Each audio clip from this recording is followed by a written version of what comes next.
Welcome to another Empires and Puzzles Books video. Today we're going to be talking about setting up teams for the 5-star monthly challenge event and the Ninja Tower. There's a bunch of videos out there on how to get top scores already, including some of the live videos that I've done and will continue to do. But I've not seen any videos that specifically talk about building teams for these events. This is one of 3 videos where I'll address each star level in its own video. I've already uploaded the video on 3-star teams, so you can check that out. In this video, we're going to be talking about building 5-star teams for these events. These are teams to compete for top prizes. I'm not going to get into detail on team strategies just for completing the events. If you don't have the interest or roster to compete, then you can use a variety of heroes to simply complete the event. This video is strictly for those looking to boost up their scores and possibly go for top spots or at least increase their loot level. A big part of the challenge event and Ninja Tower scoring is the match bonus and time bonus. The match bonus comes from our combinations on the board. That said, we want to make big combinations and use very few moves. The time bonus comes from how fast we play, so we also want to make very few moves to get those points. In order to keep moves to a minimum, we need heroes that can inflict maximum damage, preferably to 3 heroes at a time. To make that maximum damage happen, there are a few qualities that we're going to look for in the heroes for our teams.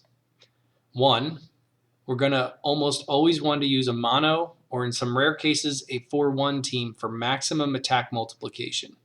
Check out my other video on how playing mono is like bringing 7 heroes into a 5-hero fight.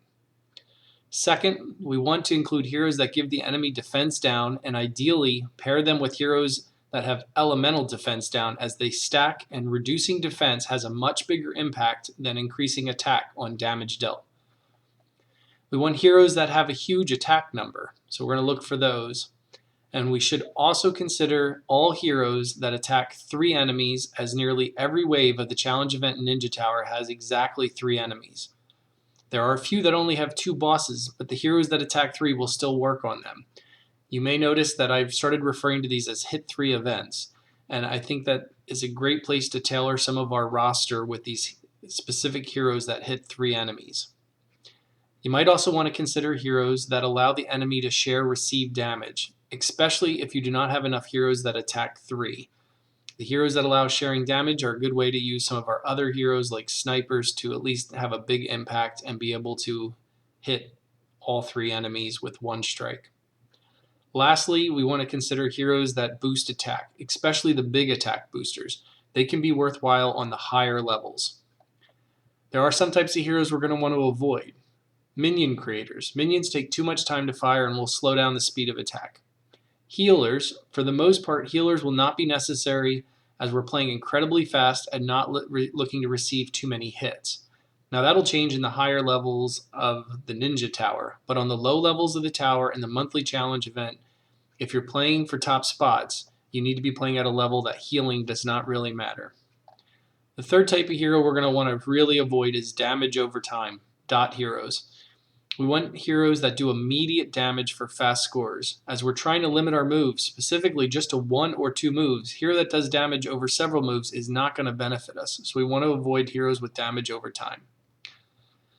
I'm going to be talking about a lot of very specific heroes, as a vast majority of these will be 5-star heroes, and they are not the easiest to obtain, even with spending heavy. 5 stars are not guaranteed. Some in particular are hard to get on the roster, so don't discourage if you do not have all of these heroes. If you're serious about competing and you're pay to play, then some of these heroes might be worth chasing. Unlike the 3-star video where I sectioned it by elements, this video I'm going to section by specific attributes that we're looking to include in our teams. Keep in mind that we want to build the teams as full mono or occasionally 4-1 teams.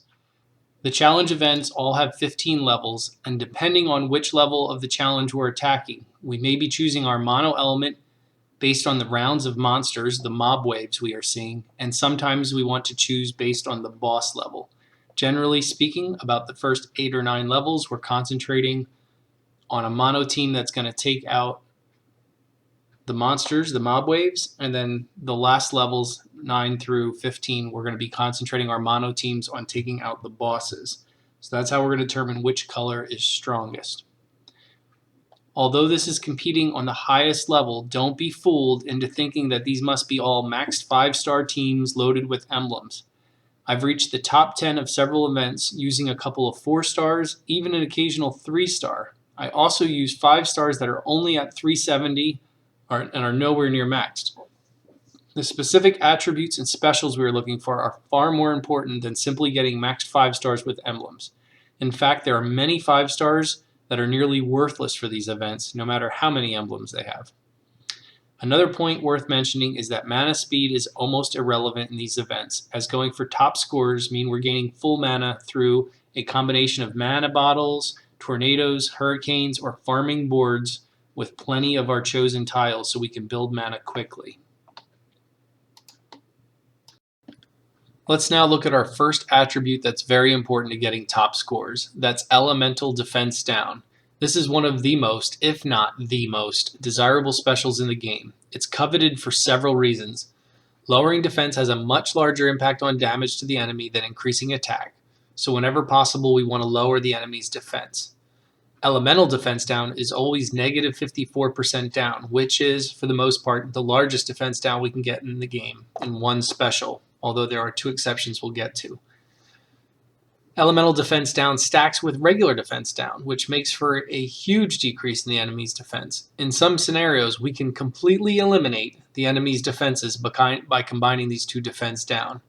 Elemental defense down works on both regular attacks and special attacks. So which heroes are we looking to get for elemental defense down? There are now a number of heroes that provide elemental defense down, but they are not all created equal. As these events almost always have exactly 3 enemies, we want to focus our heroes on the ones that do elemental defense down to all 3 enemies.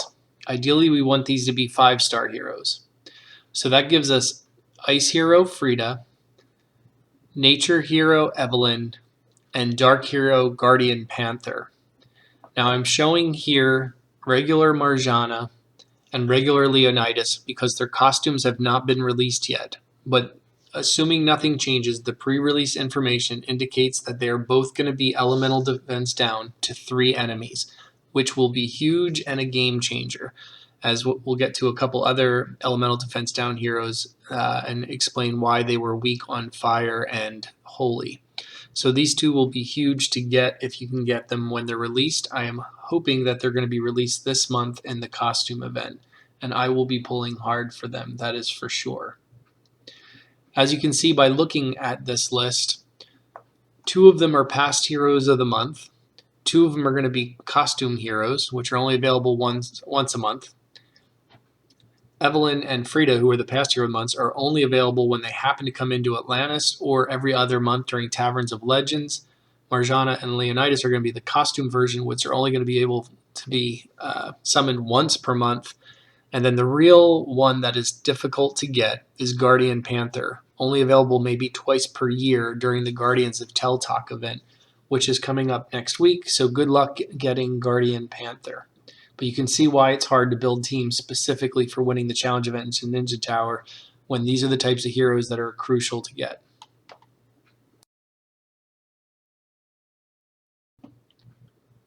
There are a few other options worth considering to get elemental defense down. 3-star Nordry can work, but sacrifices power since he's only a 3-star. If he's the only ice elemental defense down option you have, then max emblem him and choosing the attack path the entire way. There are also a couple 4-star heroes that have elemental defense down. Holy Hero Guardian Jackal, Fire Hero Guardian Falcon, and Nature Hero Almer from Season 3. Jackal is the worst of the bunch as he only applies elemental defense down to 1 enemy, which is not nearly as effective since we're always attacking at 3, at the minimum 2 heroes.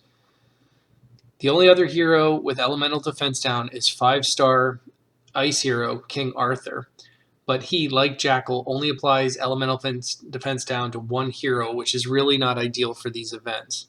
So if these are your only options, work with them. If you can only get 2 or 3, 1 even of these elemental defense down heroes, start building your teams around those heroes because they are going to be crucial to starting your defense down stack.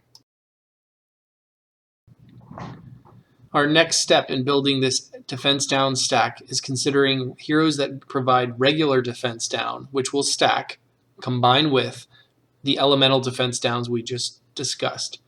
The next step in building our ideal team is these heroes. Incidentally, these pairs of elemental defense down and regular defense down are perfect for Titans, raiding, and war, so these are some of the most versatile heroes in the game. So let's check out the heroes with regular defense down, preferably the ones that hit 3 enemies. Dark heroes do not have great options for defense down. There is no 5-star that hits and provides defense down. The only dark star 5-star option for defense down is Kunshin. He is a healer, which is useless for top scores in the challenge events, but is beneficial for the Ninja Tower. That leaves us looking at 4-star heroes from the dark side. That leaves us with Cheshire Cat, who provides defense down, but only for the holy enemies, so he would not really be a viable option for these events because we don't always have just holy enemies. That leaves us with the choice of Tiburtus or Costume Tiburtus. As these events never have more than 3 enemies, regular Tiburtus is the best option. He gives negative 34% defense down, which combined with Guardian Panther's negative 54%, eliminates a total of 88% of the enemy defenses. That is huge. Holy also does not have many great options. There's White Rabbit, who I usually use, and Costume Vivica.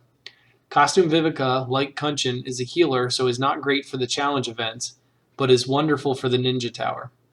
I most often use White Rabbit as he hits 3 enemies hard, but he does have the drawback of only giving defense down to the target, so he's not fully effective as a defense down hero for these events. When we consider that Guardian Jackal and White Rabbit each only defense down 1 enemy, it's really a stretch and kind of cumbersome to use the 2 of those.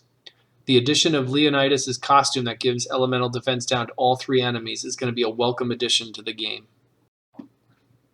The fire heroes only have 3 options for regular defense down. 5-star Santa Claus is a strong hero and does provide negative 44% defense down, but he also summons minions, which can really slow down our attack. If we look at 4-star fire heroes, we have the options of Gormek and Wilbur. Gormek has a weak hit and only gives negative 34% defense down, while Wilbur provides the negative 44 that we'd love to have. He also has the added benefit of the enemy sharing damage, which we'll get to in a bit. Wilbur's downside is that he does not attack with his special, so he is just doing the defense down and the shared damage. Looking at nature, there are 3 viable options: 5-star Frigg, 4-star Buddy, and 3-star Costume Brienne. Buddy, like Santa, has the issue of summoning minions, which can slow us down. However, Buddy gives us a more consistent defense down than Frigg, as Frigg's actual defense down number depends on the number of nature tiles on the board. Because of the nature of the strategy for attaining top scores in these events requires a mono team and plenty of tiles on the board, Frigg can be an excellent option. I used her heavily in the last 10 levels of the Ninja Tower, where I was using Scrolls of Alteration to increase the number of nature tiles on the board to max her defense down and her attack. Another more readily available option is Costume 3-star Brienne. Her defense down is unique in that it increases with each hit and maxes out at negative 65%. This is just like Athena's and can be very powerful. Of the 3, I prefer Frigg as she hits well and does the defense down, and she doesn't waste any time with minions. Looking at Ice for defense down, there's going to be a number of really great options. On the 4-star level, we have the brand new Frank from this week's Morlovia event, who does an amazing negative 44% down for all enemies. There's Grim, who hits 3, which is great, and he does negative 34% defense down. And then Costume Krill also provides defense down. So they are viable options. Let's go ahead and look at the 5-star Ice options. Looking at the 5-star options for Ice, we have Asarnia, Costume Magni, Finley, and the greatest defense down hero in the game, Athena. I'll start with Athena as she is the most desirable for these events. She has a decent hit on 3 enemies, and she gives them negative 41% defense down. But what makes her exceptional is that her defense down number grows with every ensuing hit. Any hit, whether it's a tile, an arrow, axes, another special, that defense down keeps growing until it gets to negative 65%. That is huge. It's the largest in the game. In fact, if you combine Athena's negative 60, negative 65% defense down with the hit from Frida's negative 54% elemental defense down, they combine and the enemy has lost all of their defenses. Frank and Arsarnia both give negative 44% down, which is the next best option. Of the others, I would avoid Costume Magni, as he only hits one hero, although he does give defense down to 3. If you play like me with mostly heroes that hit 3, he could punch a hole in the middle of the lineup and leave us stuck with a split set of heroes, which will be hard to hit with hit 3 heroes. I would also rule out Kirill, as he is a healer. Finley I'd only use if I'm pairing him with 3-star Costume Gunnar, as he adds buffs to everyone, which allows Finley to hit all heroes. Without that buff in place, Finley's likely to only just hit one enemy, which is not going to be effective for applying defense down to everyone. The next attribute we're going to be looking at is Attack Up. Decreasing the enemy's defense is significantly more valuable than increasing our own attack. Regardless, it's still worth considering heroes that boost our attack. Unfortunately, most of our heroes that increase attack are healers or support heroes, so they would be taking up a spot from another hero that could actually do some hitting. That's a trade-off I'm often not likely to make, as I'd prefer to see damage from every single hit when possible. Some other attack boosters hit, but only hit one enemy, so I'm not going to analyze their worth here either. That said, I'm not going to go through all of the heroes that increase attack in the game, but rather just talk about a few key heroes that are worth considering. I'd recommend focusing on these heroes that provide massive attack boosts, like Mickey, Tarlak, Ranveer, Wukong, and Guardian Gazelle. If your teams are not easily putting away the final bosses, you may want to consider one of these big boosters. This will most likely be necessary for the last 3 levels of the challenge events when the bosses are significantly harder. I did not need any of these big boost heroes to get through the Ninja Tower, as I relied on Panaceas, a Hunter's Lodge weapon that provides plus 30% attack boost and some other goodies to our team. For the Ninja Tower, I did find it useful to use heroes that provided an attack up and had the ability to overclock the entire team's health. This was primarily Heimdall, but also Gullenbursty. Now that I have Garnet maxed, she will also come in handy for overclocking the team's HP. Although she doesn't provide attack boost, she does protect from ailments, which is huge in the Ninja Tower. As the tower inflicts so much damage, it's helpful to have access to extra health. I would use the Panaceas to give a 500 HP boost to my team, and then Heimdall's special to overclock the health. There are 2 other very important attack boost heroes that have very unique specials, Ratatoskr and Jot. They both give specific tile colors a massive plus 64% attack boost. That attack would take into account all heroes of the same element and the assigned troops to give a massive attack increase.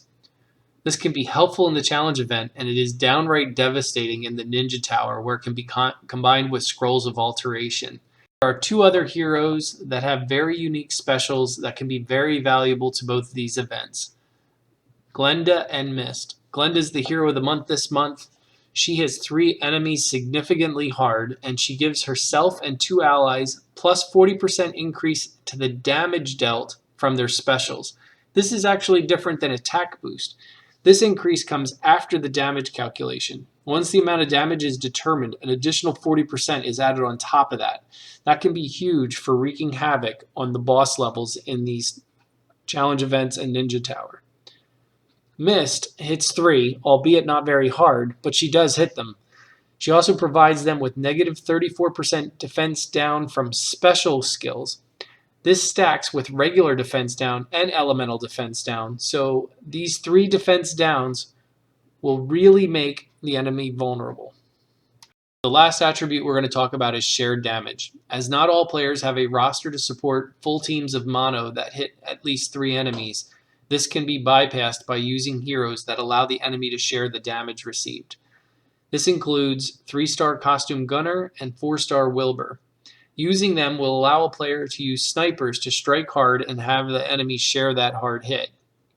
I'm not a fan of this method, and now that I'm building dedicated teams that hit 3, I'm hoping to rule this completely out of my system. Why? Because using either of these two heroes means reducing overall stats, as one's a 3-star and one's a 4-star. Secondly, neither of them hit, so they're not adding any punches to the fight. Lastly, using snipers, although it's convenient, will never equate to the damage from heroes that hit multiple enemies. To me, this is simply a way to stretch a roster to compete in the events, but it's not as effective as having seriously hard hitters and a dedicated team of fighters that hit 3 enemies. Once I've resolved my defense down and elemental defense down and any potential attack ups and or shared damage, all I'm looking for at this point is heroes that can hit 3 enemies hard, very hard. This can include heroes that naturally hit just 3 enemies and some heroes that hit all enemies. Let's take a look at some of the most powerful heroes for hitting 3 enemies. We'll do this by element. At this point, I'm going to show you charts that I made that log the total attack number against 3 enemies from all of the heroes that would hit 3 or more enemies in the game. And we'll do this by element. I'm doing it in order of which element has the highest potential attack from their top 5 if we add those together. So we're going to start with fire. Hopefully on your device you'll be able to read the data or see these numbers that I'm talking about. But just to familiarize yourself with how this works. So at the top we have Costume Aslar, who has an attack of 821.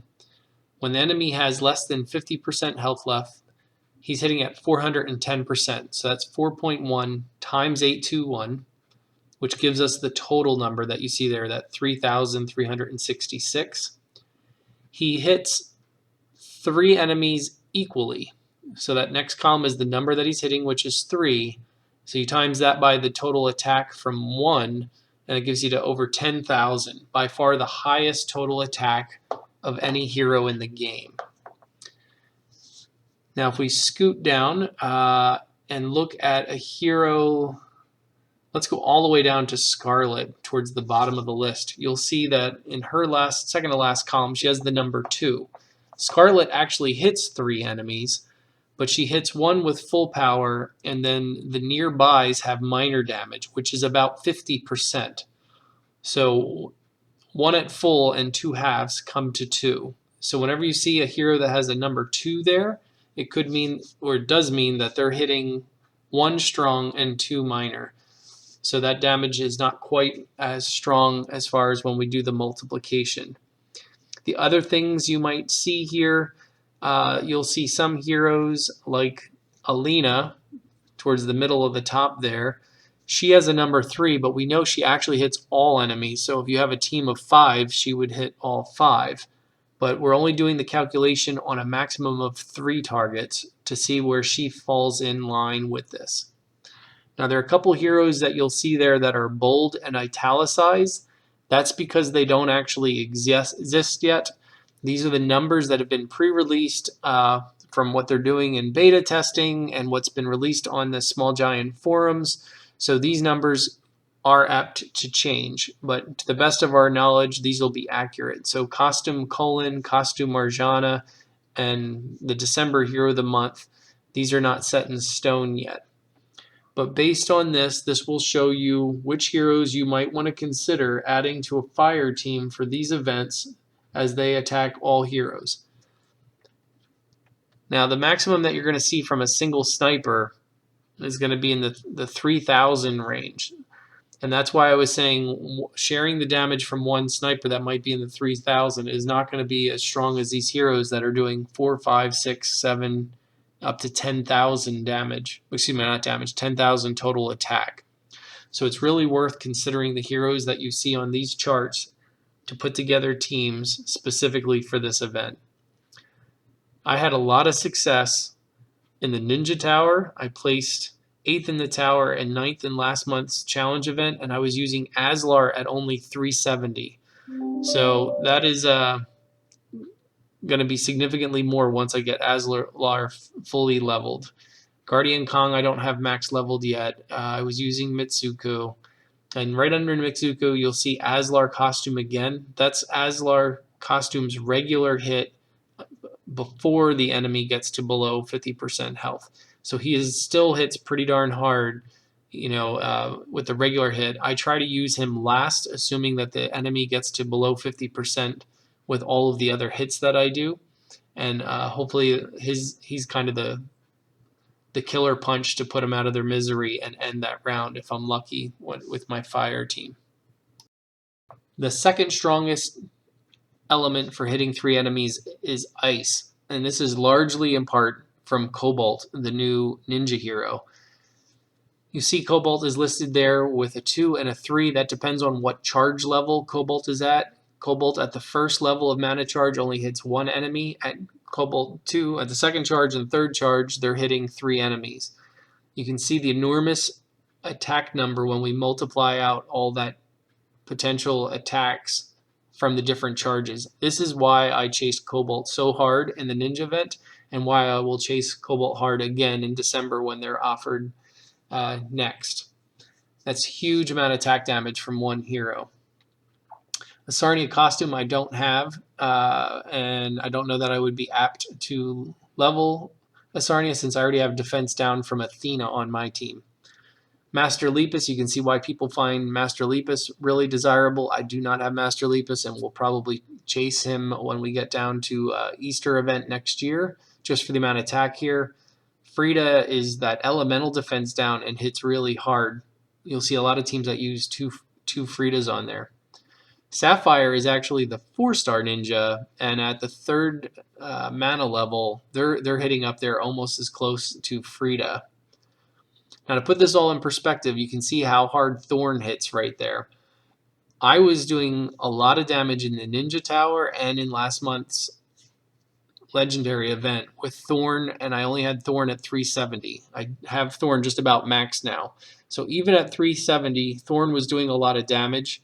But if you notice in the second to last column, Thorn has 2 there. He's hitting 1 hard and then 2 others minor. So it is kind of dispersed damage, but he packs quite the punch. And now you'll see why Glenda was so important to me this month.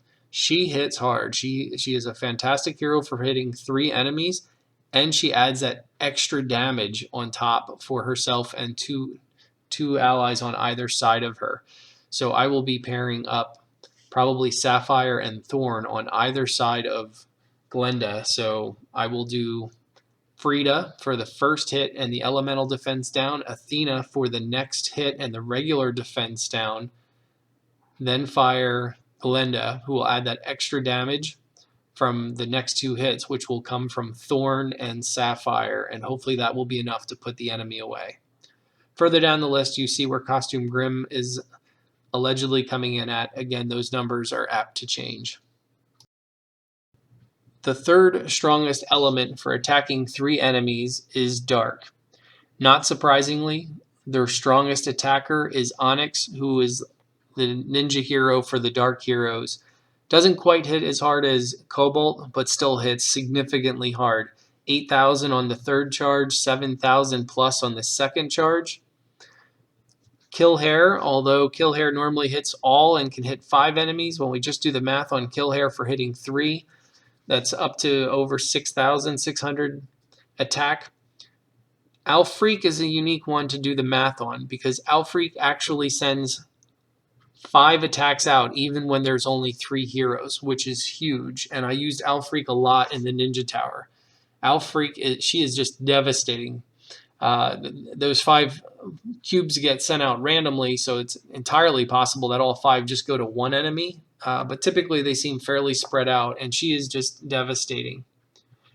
Aimtrine, the 4-star ninja hero, 3rd charge, right up there too, just like Sapphire, the ice 4-star ninja. They are strong. So people always talk down on Quintus. This is the type of place where you can use Quintus and get some damage out to everybody. I've been using Ursina with some success. Quintus costume is there, and then it goes down from there. And you'll see the numbers for costume Obacon, assuming they don't change. Now, I didn't mention, but just so you know, these are all just standard maxed cards, not with any emblems added or anything like that. So like my Marie Therese down here says 774 for the attack. My Marie Therese is up into the 870s. So you can adjust these on your team as always based on your specific emblem paths.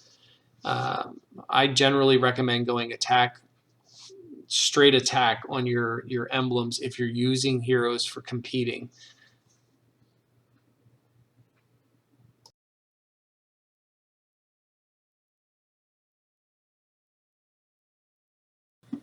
The second lowest element for total attack power of the top 5 would be Holy. Add that into the awkwardness of White Rabbit only defense downing 1 enemy and Guardian Jackal only elemental defense downing 1 enemy. Does not bode well for Holy being a strong team for these events. There are some events where we just really need to use them, like the upcoming Guardians of Telltop that reflects dark, so we're going to see a lot of dark chests, and usually the Holy is what we want to attack the chests with. So Holy sometimes needs to be our option. I'm happy that I have Sir Roosterly maxed already for these events, and I am starting actually on the 3rd Ascension for Norns. White Rabbit, Drake Fong, not surprising names to see at the top of this list. There are some new heroes coming out that'll be very interesting. Thor, the pre-release numbers look excellent on Thor. He's going to be an interesting hero. As indicated, he would be doing a single sniper attack the first time he reaches full mana, and then the second time he'll be hitting 3 or more enemies, and then on the third charge he'll hit more than 3. So the second charge he hits 3, the third charge he'll hit 5, or all enemies. It's at that same amount, that 280%, so that 2.8. So Thor will be excellent for hitting bosses here, but we're going to need to make sure we use Thor's special at least once before we get to the boss stage. So that might be a unique thing to overcome. Leonidas' costume will be the new Holy Elemental Defense down, which will be fantastic. Odin is going to be another. Thor and Odin are both coming from Season 3 Valhalla. I have an asterisk next to Odin because that's his max attack power as long as there are at least 8 holy tiles on the board. So he, like Frigg, hits everybody only so hard, but adds on attack power based on how many tiles are on the board of their element. So we're going to want a bunch of holy tiles on the board for Odin to hit at that max power that you see there. Justice is going to have a costume coming out, and at the bottom of the page there you see Hu Tao also will have a costume coming out. But this gives you an idea at least where the holy heroes sit as far as total attack power to 3 enemies. And the weakest element for hitting 3 enemies with total attack power comes in as the nature heroes. And the Hatter just recently got a boost up to 400%. So without that, they were really kind of weak. Frigg, you see there with the asterisk next to her name, that's because she, like Odin, needs to have tiles on the board to get to that 244%. Otherwise, she just hits at 100% to everybody. So, got to be a little careful with how we use Frigg. Francine, super excited that I was able to get Francine in the Morlovia event this week, but she is definitely a hard hitter for nature. Evelyn, just 2 below her, is our elemental defense down, so she's pretty key there. I've been using Elkinen along with some of these others to do pretty well in these events. If you watch my walkthrough video from Ninja Tower, surprisingly, I use nature heavy in the last 10 levels of the tower. So I'll be excited for the next tower to switch that up, seeing how weak the natures are. Part of the reason I used nature for the tower was the special ability of Ratatoskar and Frigg. So the combination of the 2 of them and Scrolls of Alteration throw a bunch of nature tiles on the board, and Ratatoskar really comes alive, and so does Frigg. But it's kind of a band-aid for a weaker team. So I'm going to probably look towards using an ice team or fire team for the next Ninja Tower and see how that works out on the last levels.